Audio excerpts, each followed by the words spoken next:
শ্রদ্ধেয় সাথী সঙ্গী, আজকের সভার সভাপতি মুসা কালিমুল্লাহ ভাই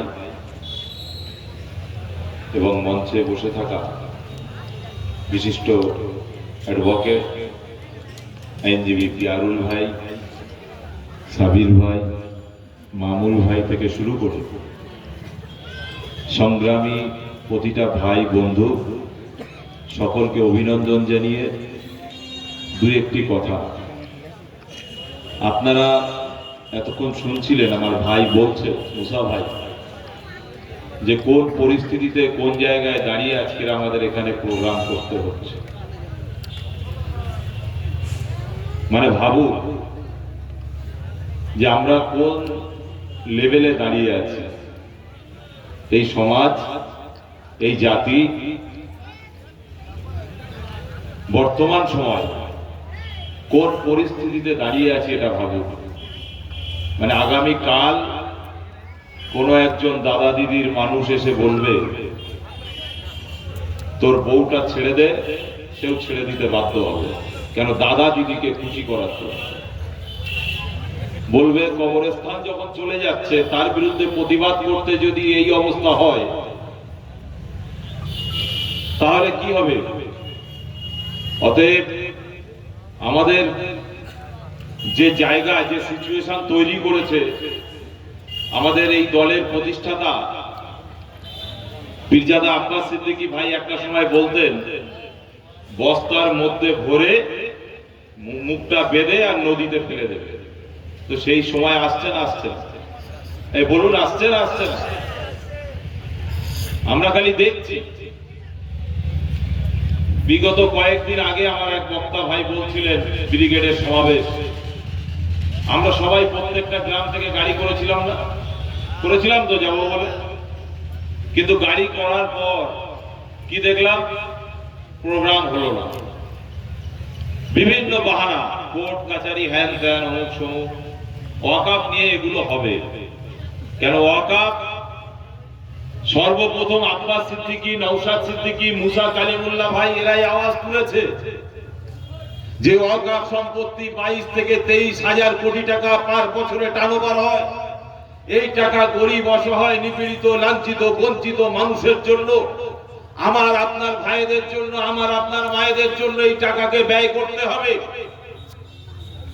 যখন এই আওয়াজ তুলেছে তখন তাদের ঘুম এমনি ছুটে গেছে।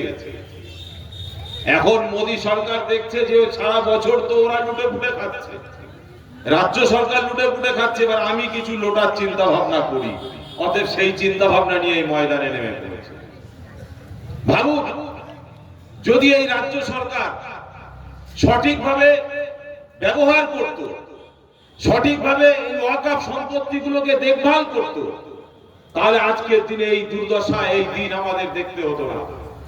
কিন্তু যখনই আপনি ওয়াকাফ নিয়ে আন্দোলন করবেন, ওয়াকাফ নিয়ে কথা বলবেন, তখন কিন্তু আপনাকে আমাকে শুনতে হবে দিল্লি যাও, বলছে না?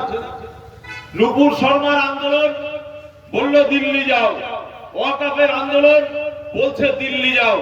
এরপরে ভোটটাও চাইতে এলে বলবেন দিল্লিতে যাও, যে ভোটটা চাও। বলতে হবে আপনাকে, তাদেরকে ভোট দিয়ে জিতিয়েছে। আপনার প্রতিনিধিত্ব করার মতো ক্ষমতা তারা রাখে না।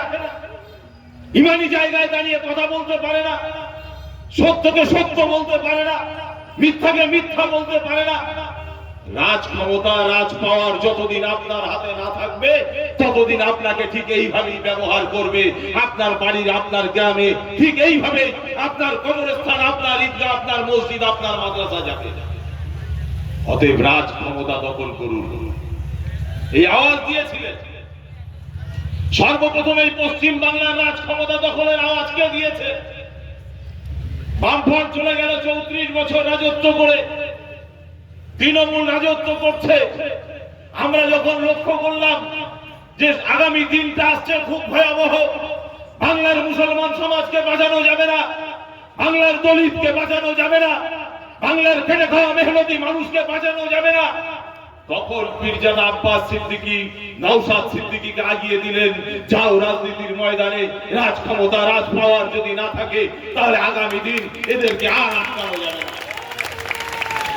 সেই রাজ পাওয়ার রাজ ক্ষমতা দখল করতে যে আমাদের পীরজাদা, আমাদের রাজ্য সম্পাদক বিশ্বজিৎ মাইতিদা এসে গেছেন। সকলে একবার উচ্চ স্বরে স্লোগান দেব, আইএসএফ জিন্দাবাদ, আইএসএফ জিন্দাবাদ, বিশ্বজিৎ মাইতি মহাশয় জিন্দাবাদ। তো সেই জায়গা আজকের দিনে সেই ওয়াকফ সম্পত্তি চলে যাবে, কিছু করার নেই। নওশাদ সিদ্দিকী কেস করলেন, কিন্তু এই বিধানসভার মধ্যে আওয়াজ তোলার জন্য কোনো বাপের বেটার হিম্মত হলো না। নওশাদ সিদ্দিকী বললেন, চলো এই বিধানসভার মধ্যে বিল পাস করো, খালি মুখে বললে হবে না আমি ওয়াকফ বিলকে মানি না, বিল পাস করো, সকলে মিলিতভাবে সুপ্রিম কোর্টে চলো, কত এমএলএ আছো, কত এমপি আছো, চলো সবাই মিলে সুপ্রিম কোর্টে মামলা করব, তারপরেই বুঝবো হ্যাঁ তুমি প্রতিবাদ করছো। একটা এমএলএ এমপির মামলা করার ক্ষমতা হলো না নওশাদ সিদ্দিকী ছাড়া। কি বলবেন আপনি? তাদেরকে ক্ষমতায় নিয়ে এসেছেন, তাদেরকে ভোট দিয়ে জিতিয়েছেন। ভাবুন, নওশাদ সিদ্দিকী একটা মানুষ, বাংলার এই প্রান্ত থেকে ও প্রান্ত ছুটে বেড়ায়, শুধু গরিব অসহায় নিপীড়িত লাঞ্ছিত বঞ্চিত মানুষের কথা বলার জন্য। আমরা ভাবছি যে আজকের ওয়াকফ নিয়ে যেভাবে সারা দেশ জুড়ে বিজেপি সরকারের বিরুদ্ধে আওয়াজ উঠেছে, এই বিজেপিকে আগামী দিন কিভাবে আরব সাগরে ফেলা যায় তার একটা সুন্দর জায়গা তৈরি হয়েছে। দিদিমণি দেখছে সব বিজেপির বিরুদ্ধে হয়ে গেল, অতএব এটা তো হতে দেওয়া যাবে না, তাহলে এক কাজ করো, সুন্দর সুন্দর প্ল্যান তৈরি করো। সেই প্ল্যানগুলো তৈরি করছে। আজকের আমাদের রাজ্যে আমরা কি দেখছি, একদিকে মানুষের পেটে ভাত নেই, যারা পড়াশোনা করে চাকরি পেয়েছে, 7 বছর 8 বছর ধরে চাকরি করছে, তাদের চাকরিগুলোকে কিভাবে চলে গেল, তাদের হাতে কাজ নেই, তারা আন্দোলন করছে কলকাতার রাজপথে। দিদিমণি বলছে কাজের কথা বাদ দাও, ওসব নিয়ে চিন্তা ভাবনা বেশি করো না, আমি ভাতা সিস্টেম করে দিচ্ছি। ভাইজান এসে গেছে, সকলে ভাইজান ভাইজান ভাইজান জিন্দাবাদ। আমাদের সকলের নওশাদ সিদ্দিকী ভাইজান ওয়েলকাম, ভাইজান স্বাগতম স্বাগতম। এই গরিব দুঃখীর একমাত্র কণ্ঠ নওশাদ সিদ্দিকী ভাইজান জিন্দাবাদ। এই ভাইজান ভাইজান ভাইজান জিন্দাবাদ, ভাইজান স্বাগতম স্বাগতম, ভাইজান ওয়েলকাম। গরিব দুঃখীদের কণ্ঠ নওশাদ সিদ্দিকী ভাইজান জিন্দাবাদ, গরিব দুঃখী কণ্ঠ নওশাদ সিদ্দিকী ভাইজান জিন্দাবাদ। বাংলার একমাত্র প্রতিবাদী কণ্ঠ নওশাদ সিদ্দিকী ভাইজান জিন্দাবাদ, ভাইজান স্বাগতম, এ ভাইজান ওয়েলকাম ওয়েলকাম ওয়েলকাম। আমাদের প্রিয় সকলের প্রিয় নওশাদ সিদ্দিকী ভাইজান ওয়েলকাম। আপনারা যে সিটে বসে পড়ুন, আমাদের সভা শুরু হবে। আর আশপাশে আপনারা যারা আছেন সবাই মাঠে চলে আসুন, আমাদের সকলের প্রিয় নওশাদ সিদ্দিকী ভাইজান চলে এসছে, তেনার মূল্যবান বক্তব্য আপনারা শুনবেন। তো যে কথা বলতে চাইছিলাম, আজকের দিদি জগন্নাথ মন্দির দেখাচ্ছে, জগন্নাথ মন্দিরকে দেখিয়ে রাজনৈতিক যে এজেন্ডা, রাজনৈতিক যে কাজ, সেগুলোকে বন্ধ করে দিচ্ছেন। একদিকে দিদি মন্দির বানাতে ব্যস্ত, রাজকোষের অর্থ থেকে শুরু করে, আর একদিকে আমাদের মনে হচ্ছে পরে কাশ্মীরে যে হত্যাযজ্ঞ হয়েছে, এটা কি আগামী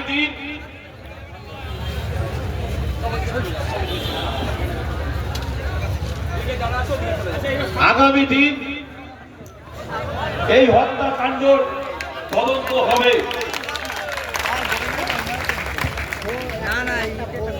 এই হত্যাকাণ্ড তদন্ত হবে, কিন্তু এই হত্যাকাণ্ড নিয়ে সকলে প্রতিবাদ করছে। আর কাশ্মীর নিয়ে আমরাও যখন কলকাতার প্রতিবাদ করছি, তখন প্রশাসন এসে আমাদেরকেও বাধা দেওয়ার চেষ্টা করছে। ওয়াকফ নিয়ে প্রতিবাদ নওশাদ সিদ্দিকী রাস্তায়, তখন প্রশাসন বাধা দেওয়ার চেষ্টা করছে। যখন কাশ্মীর নিয়ে প্রতিবাদ, প্রশাসন বাধা দেওয়ার চেষ্টা করছে। প্রত্যেকটা জায়গায় বাধা দাও, নওশাদ সিদ্দিকী যেন আগে বাড়তে না পারে। আজকের আপনাদের এখানেও ঠিক প্রোগ্রাম করতে যে আর একটা শ্রেণী বাধা। তবে ওই সমস্ত ভাইদের বলে রাখি, আপনারা ওই দাদা দিদির যতই জাদুকরিতা করেন না কেন, যতই বাধা দেবেন, নওশাদ সিদ্দিকী ততই এগিয়ে যাবে। নওশাদ সিদ্দিকী বাংলার কোনায় কোনায় বাংলার যুবকদের কাছে পৌঁছে গেছেন। আপনার বাধা বা যত রকম বিঘ্ন করবেন, তত নওশাদ সিদ্দিকীর গতি আরো বাড়বে, আরো বাড়বে। তাই সকলকে বলবো, নওশাদ ভাইজান এটাকে সাড়া দিয়ে কাঁধে কাঁধ মিলিয়ে আগামী দিন রাজ ক্ষমতা দখল করুন। এই কথাগুলো বলেই আমি আমার সংক্ষিপ্ত বক্তব্য শেষ করছি। আইএসএফ জিন্দাবাদ, নওশাদ সিদ্দিকী জিন্দাবাদ। ধন্যবাদ মাননীয় কুতুবউদ্দিন মহাশয়কে। আমি তার আগে একটু একটা ঘোষণা করি। আজকে আমাদের এই সবাই, আমাদের এই পাশের বিধানসভা চাপালি পঞ্চায়েত থেকে বেশ কিছু ছেলে ওখানকার স্থানীয় বিভিন্ন দল থেকে এখানে জয়েন করার জন্য যাক আপনাদের সামনে এবার আপনাদের সামনে বক্তব্য রাখছে আমাদের রাজ্য সম্পাদক মাননীয় বিশ্বজিৎ মাইতি মহাশয়। তেনার মূল্যবান বক্তব্য দেওয়ার জন্য অনুরোধ করছি।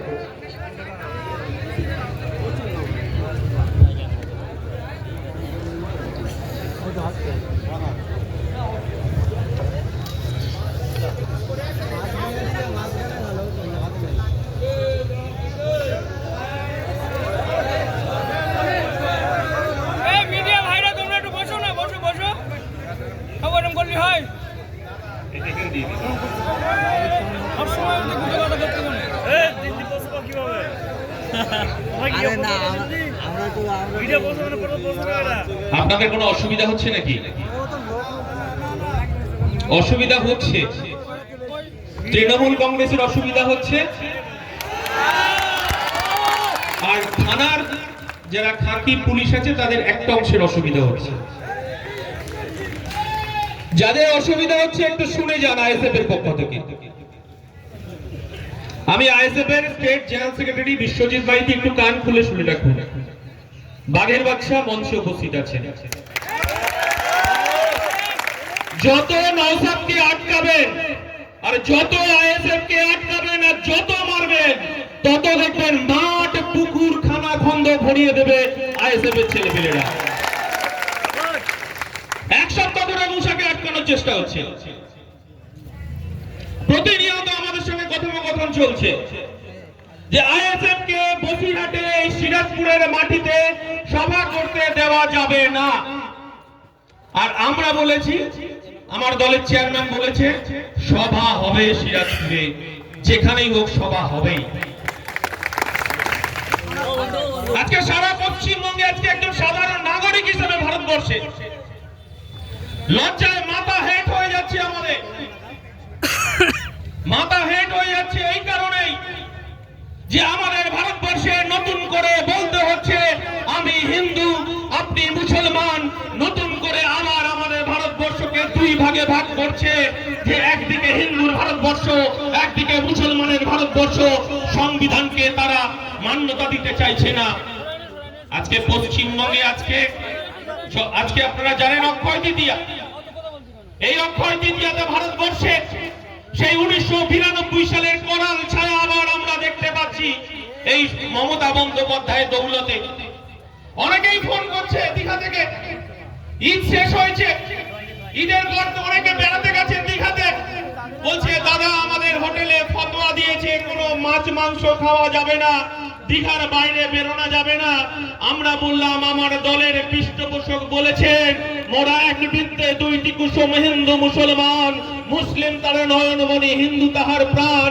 আমাদের দায়িত্ব কর্তব্য, মমতা বন্দ্যোপাধ্যায় হিজাব পরবে, বোরখা পরবে, সাম্প্রদায়িক বীজ বপন করবে, আর নওশাদ সিদ্দিকী সম্প্রীতি রক্ষা করার জন্য আমরা একে রক্ত দেব। এটাই ইন্ডিয়ান সেকুলার ফ্রন্ট। আজকে আপনারা জানেন 2024 সালে ফেরত যান।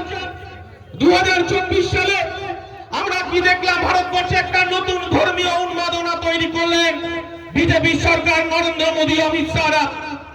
আমরা দেখলাম তারা বলছে যে রাম মন্দির নির্মাণ করে তারা আপনি বার 400 পার করতে চাইছেন। ভারতবর্ষের মানুষ আবার সেই 1992 সালে বাবরি ধ্বংসের সেই করাল ছায়ার দিন গুনতে শুরু করলেন। বাবরি মসজিদ ধ্বংস করে সেখানে বিজেপি, আরএসএস এর তার এজেন্ডা রাম মন্দির তৈরি করলেন। বাড়ি বাড়ি তারা গেলেন, বাড়ি বাড়ি গিয়ে অমিত শাহ, নরেন্দ্র মোদী বলছেন আপকি বার 400 পার। আর ভারতবর্ষের ধর্মনিরপেক্ষ মানুষ, ভারতবর্ষের গণতন্ত্র প্রিয় মানুষ, যারা সংবিধানকে ভালোবাসে, বিজেপির গালে থাপ্পড় মেরে বুঝিয়ে দিয়েছে এ ভারতবর্ষ বিজেপির নয়, এ ভারতবর্ষ নরেন্দ্র মোদীর নয়, এ ভারতবর্ষ হচ্ছে সংবিধানের ধর্মনিরপেক্ষ ভারতবর্ষ। বিজেপির গালে দুটো থাপ্পড় মেরে সেদিনকে বুঝিয়ে দিয়েছিল আপকি বার 400 পার নয়, 240-এ বিজেপিকে আটকে যেতে হয়েছিল। আমরা কি দেখলাম? আমরা বারবার একটা কথা বলতে চাইছি যে মমতা বন্দ্যোপাধ্যায় যদি কোনো অপরাধ থাকে, মমতা বন্দ্যোপাধ্যায় এই পশ্চিমবঙ্গে বিজেপিকে ডেকে নিয়ে এসে পদ্মের চাষ করেছে, আরএসএস কে ডেকে নিয়ে এসে স্কুলের দরজাগুলো খুলে দিয়ে সেখানে লাঠি খেলা শেখানো হচ্ছে, হিন্দুত্বের বীজ বপন করা হচ্ছে। আর মমতা বন্দ্যোপাধ্যায় যদি কোনো অপরাধ থাকে, এই রাজ্যে বিজেপিকে ডেকে নিয়ে এসেছে, আরএসএস কে ডেকে নিয়ে এসেছে। আর তৃণমূলের এই 2 পয়সার নেতাগুলো বলছে বিজেপির দালাল নাকি আব্বাস সিদ্দিকী, নওশাদ সিদ্দিকী। লজ্জা করে না? 1998 সাল বিজেপি তৃণমূল কংগ্রেসের জন্ম হলো। এই পশ্চিম বাংলায় মমতা বন্দ্যোপাধ্যায়, অটল বিহারী বাজপেয়ী, নরেন্দ্র মোদীর দলের সঙ্গে তিনি গাঁটছড়া বাঁধলেন। তিনি লোকসভা নির্বাচনে পশ্চিমবঙ্গ থেকে, দমদম থেকে তপন শিকদার, আর কৃষ্ণনগর উত্তর থেকে জুলিও মুখার্জি, সত্যব্রত মুখার্জিকে পদ্মফুল চিনিয়ে তিনি জিতিয়ে নিয়ে গেলেন পার্লামেন্টে। বিজেপি সরকারের সঙ্গে তিনি জোট করলেন। তিনি রেলমন্ত্রী, তিনি কখনো দপ্তরবিহীন মন্ত্রী, কয়লা মন্ত্রী, কখনো আবার রেলের চেয়ারপারসন। কলকাতা কর্পোরেশন নির্বাচনে আমরা কি দেখলাম? এই মমতা বন্দ্যোপাধ্যায় বিজেপির সঙ্গে জোট করে সুব্রত মুখোপাধ্যায়, প্রয়াত সুব্রত মুখোপাধ্যায় তিনি মেয়র হলেন। আর বড় বাজার থেকে পদ্মফুলে জিতেছেন মীনা দেবী পুরোহিত, তিনি ডেপুটি মেয়র হলেন। যদি তৃণমূলের নেতারা, আপনারা যদি এই মাইকে আপনারা শুনে থাকেন, তাহলে আপনারা অন্তত কালো কাপড় মুখে বেঁধে রাস্তায় ঘুরবেন যে এই রাজ্যে বিজেপিকে ডেকে নিয়ে এসেছে মমতা বন্দ্যোপাধ্যায়, আব্বাস সিদ্দিকী, নওশাদ সিদ্দিকী নয়। এই কথাটাই বলার জন্য আজকে পশ্চিম বাংলার সাগর থেকে পাহাড়, আর পাহাড় থেকে আজকে জঙ্গলমহল দৌড়ে বেড়াচ্ছি আমরা। আমাদেরকে যত মারবে তত বাড়বে, যত আটকাবে তত মারবে। মমতা বন্দ্যোপাধ্যায় বুঝে গেছে নওশাদ সিদ্দিকীদেরকে 42 দিন আটকে সে যন্ত্রণা এখনো সামলাতে পারছেন না।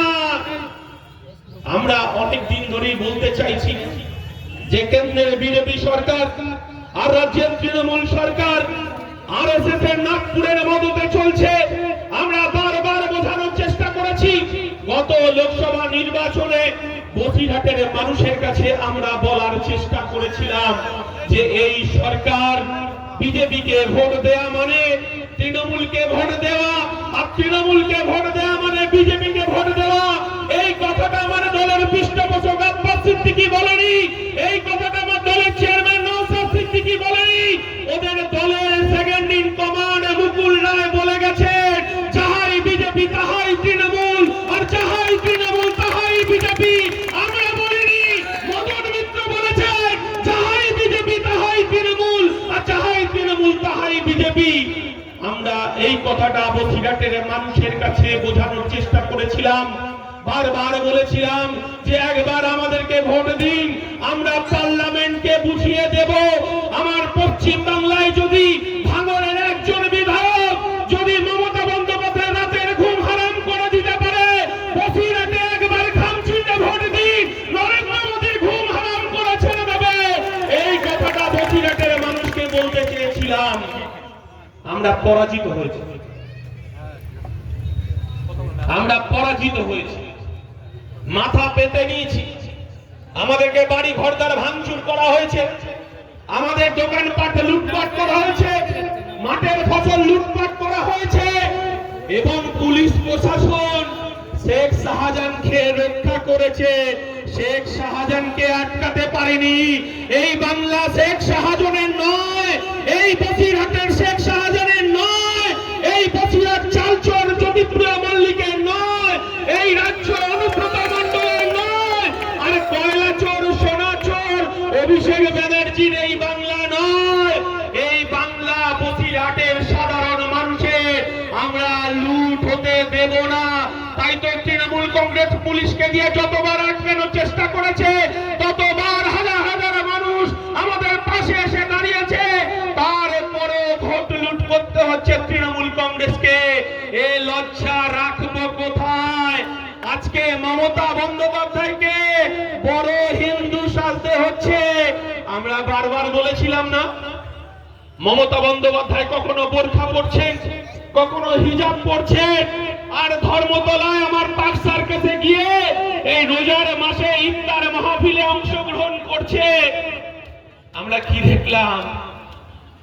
ঈদের দিন নামাজ রেড রোডে মমতা বন্দ্যোপাধ্যায় নামাজে অংশগ্রহণ করে দোয়া আদায় করছে।